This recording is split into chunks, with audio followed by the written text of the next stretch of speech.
The blade is a flat diamond section with a raised central ridge. The edges, from around the last third of the sword, are sharp, may be more than tool but less than knife, and they do not blend seamlessly with the blade profile. It should not be, but that sword is my best cutter. It is very fast and very nimble. Biomechanically supported cuts from the tip to the COP is where that type of blade excels. Whilst we can get away with using the tip with shoulder-powered strike, cutting one-handed really requires to use the COP.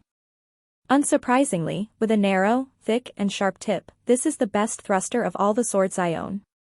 If I were to commission that sword again, I would move the COG 5 cm towards the tip and probably get the thickness of the ricasso to 8 to 8.5 mm and a 45 mm width for the blade.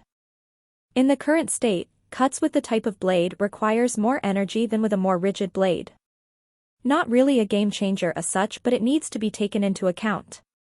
The next two sequences aims to illustrate the difference in power behind the strike.